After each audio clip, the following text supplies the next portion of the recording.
मुरली के मुख्य पॉइंट्स। बाबा ने कहा, सिर्फ ईश्वर व प्रभु कहने से बाप के वर्षे की रचना नहीं आती। बाबा कहने से ही वर्षा याद आता है। इसलिए मुख से हमेशा बाबा बाबा कहना चाहिए। परंतु आसुरी मत पर चल इतने बेसमझ बन गए हैं जो सारा दिन मैं कहते रहते। यह रोंग है। बाबा ने कहा, वास्तव में आत्मा भूल गई है कि मैं कौन हूं। अब तुमको समझ मिली है तो अपने को आत्मा निश्चय करो। यहां सभी आत्माओं को ग्रहण लगा हुआ है, काले बन गए हैं, इसलिए बाप को पुकारते हैं, हे ज्ञान सूर्य आओ, हमारा दीपक जगाओ, हमको सोजरे में ले जाओ। लास्ट में बाबा ने कहा, हे आत्माएं, अब मुझे अपने बाप को याद करो। मेरे को याद करते करते तुम मेरे पास आ जाएंगे। यह है याद की यात्रा अथवा योग अग्नि। तुम्हारे सिर पर जो पापों का बोझ है वह इस योग अग्नि से ही भस्म होगा। और अब सुनते हैं महावाक्यों को विस्तार से। मुरली का सार। मीठे बच्चे, तुम अभी सत्य बाप द्वारा सच्ची बातें सुन सोजरे में आए हो, तो तुम्हारा कर्तव्य है सबको अंधियारे से निकाल सोजरे में लाना। प्रश्न, जब तुम बच्चे किसी को ज्ञान सुनाते हो तो कौन सी एक बात जरूर याद रखो? उत्तर, मुख से बार बार बाबा बाबा कहते रहो। इससे अपनापन समाप्त हो जाएगा, वर्षा भी याद रहेगा। बाबा कहने से सर्वव्यापी का ज्ञान पहले से ही खत्म हो जाता है। अगर कोई कहे भगवान सर्वव्यापी है तो बोलो, बाप सबके अंदर कैसे हो सकता है? गीत। आज अंधेरे में है इंसान। ओम शांति। बच्चों ने क्या कहा और किसको पुकारा? हे ज्ञान के सागर अथवा हे ज्ञान सूर्य बाबा। भगवान को बाबा कहा जाता है ना। भगवान बाप है तो तुम सब बच्चे हो। बच्चे कहते हैं, हम अंधेरे में आकर पड़े हैं, आप हमें सोजरे में ले जाओ। बाबा कहने से सिद्ध होता है कि बाप को पुकारते हैं। बाबा अक्षर कहने से लव आ जाता है, क्योंकि बाप से वर्षा लिया जाता है। सिर्फ ईश्वर व प्रभु कहने से बाप के वर्षे की रचना नहीं आती। बाबा कहने से वर्षा याद आ जाता है। तुम पुकारते हो, बाबा हम अंधेरे में आकर पड़े हैं, आप अभी फिर ज्ञान से हमारा दीपक जगाओ, क्योंकि आत्माओं का दीपक बुझा हुआ है। मनुष्य मरते हैं तो 12 दिन दीवा जगाते हैं। एक घृत डालने के लिए बैठा रहता है कि कहां दीवा बुझ न जाए।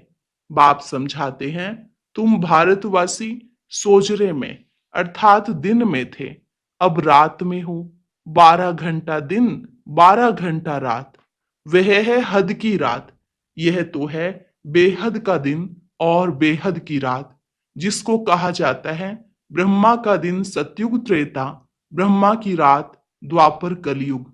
रात में अंधियारा होता है, मनुष्य ठोकरें खाते रहते हैं।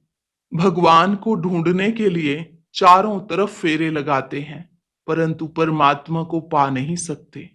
परमात्मा को पाने के लिए ही भक्ति करते हैं। द्वापर से भक्ति शुरू होती है, अर्थात रावण राज्य शुरू होता है। दशहरे की भी एक स्टोरी बनाई है।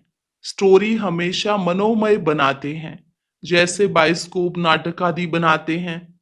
श्रीमद् भगवत गीता है ही सच्ची। परमात्मा ने बच्चों को राजयोग सिखाया, राजाई दी, फिर भक्ति मार्ग में बैठकर स्टोरी बनाते हैं। व्यास ने गीता बनाई, अर्थात स्टोरी बनाई।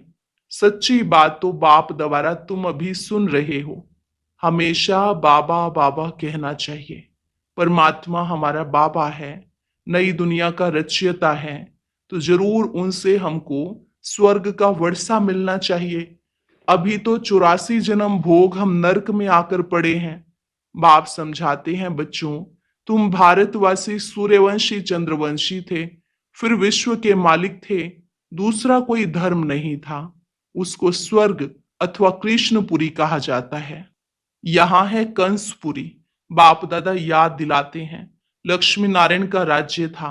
बाप ही ज्ञान का सागर, शांति का सागर, पतित पावन है, ना कि पानी की गंगा। सब ब्राइड्स का एक ही भगवान ब्राइड ग्रूम है, यह मनुष्य नहीं जानते। इसलिए पूछा जाता है, आत्मा का बाप कौन है? तो मूंझ पड़े हैं, कहते हैं हम नहीं जानते। अरे आत्मा, तुम अपने बाप को नहीं जानती हो? कहते हैं गॉड फादर। फिर पूछा जाता है उनका नाम रूप क्या है? गॉड को पहचानते हो? तो कह देते हैं सर्वव्यापी है। अरे बच्चों का बाप कब सर्वव्यापी होता है क्या? रावण की आसुरी मत पर कितने बेसमझ बन जाते हैं। देह अभिमान है नंबर वन। अपने को आत्मा निश्चय नहीं करते, कह देते हैं मैं फलाना हूं। यह तो हो गई शरीर की बात। असल में स्वयं कौन है यह नहीं जानते। मैं जज हूं, मैं यह हूं, मैं कहते रहते हैं, परंतु यह रोंग है। मैं और मेरा, यह दो चीजें हैं। आत्मा अविनाशी है, शरीर विनाशी है। नाम शरीर का पड़ता है, आत्मा का कोई नाम नहीं रखा जाता। बाप कहते हैं मेरा नाम शिव ही है। शिव जयंती भी मनाते हैं। अब निराकार की जयंती कैसे हो सकती? वह किसमें आते हैं यह किसको पता नहीं। सब आत्माओं का नाम आत्मा ही है। परमात्मा का नाम है शिव। बाकी सब हैं सालिग्राम। आत्माएं बच्चे हैं। एक शिव सब आत्माओं का बाप है। वह है बेहद का बाप। उनको सब पुकारते हैं कि आकर हमें पावन बनाओ, हम दुखी हैं। आत्मा पुकारती है, दुख में सब बच्चे याद करते हैं। और फिर यही बच्चे सुख में रहते हैं तो कोई भी याद नहीं करते। दुखी बनाया है रावण ने। बाप समझाते हैं यह रावण तुम्हारा पुराना दुश्मन है। यह भी ड्रामा का खेल बना हुआ है। तो अभी सब अंधियारे में हैं, इसलिए पुकारते हैं कि हे ज्ञान सूर्य आओ, हमको सोजरे में ले जाओ। भारत सुख धाम था तो कोई पुकारते नहीं थे, कोई अप्राप्त वस्तु नहीं थी। यहाँ तो चिल्लाते रहते हैं, हे शांति देवा। बाप आकर समझाते हैं शांति तो तुम्हारा स्वधर्म है, गले का हार है। आत्मा शांति धाम की रहवासी है। शांति धाम से फिर सुख धाम में जाती है। वहां तो सुख ही सुख है। तुमको चिल्लाना नहीं होता है। दुख में ही चिल्लाते हैं, रहम करो, दुख हरता सुख करता बाबा आओ। शिव बाबा मीठा बाबा फिर से आओ। आते जरूर हैं, तब तो शिव जयंती मनाते हैं। श्री कृष्ण है स्वर्ग का प्रिंस, उनकी भी जयंती मनाते हैं। परंतु श्री कृष्ण कब आया यह किसको पता नहीं। राधे कृष्ण ही स्वयंवर के बाद लक्ष्मी नारायण बनते हैं, यह कोई भी नहीं जानते। मनुष्य ही पुकारते रहते हैं ओ गॉड फादर। अच्छा उनका नाम रूप क्या है? तो कह देते हैं नाम रूप से न्यारा है। अरे तुम कहते हो गॉड फादर, फिर नाम रूप से न्यारा कह देते हो। आकाश पोलार है, उनका भी नाम है आकाश। तुम कहते हो हम बाप के नाम रूप आदि को नहीं जानते। अच्छा अपने को जानते हो? हाँ हम आत्मा है। अच्छा आत्मा का नाम रूप बताओ। तो फिर कह देते आत्मा सो परमात्मा है। आत्मा नाम रूप से न्यारी तो हो नहीं सकती। आत्मा एक बिंदी स्टार मिसल है, भ्रिकुटी के बीच में रहती है। जिस छोटी सी आत्मा में 84 जन्मों का पाठ नूंधा हुआ है, यह बहुत समझने की बात है। इसलिए 7 रोज भट्ठी गाई हुई है। द्वापर से रावण राज्य शुरू हुआ है, तब से विकारों की प्रवेशता हुई है। सीढ़ी उतरते आए हैं। अब सबको ग्रहण लगा हुआ है, काले हो गए हैं। इसलिए पुकारते हैं हे ज्ञान सूर्य आओ, आकर हमको सोजरे में ले जाओ।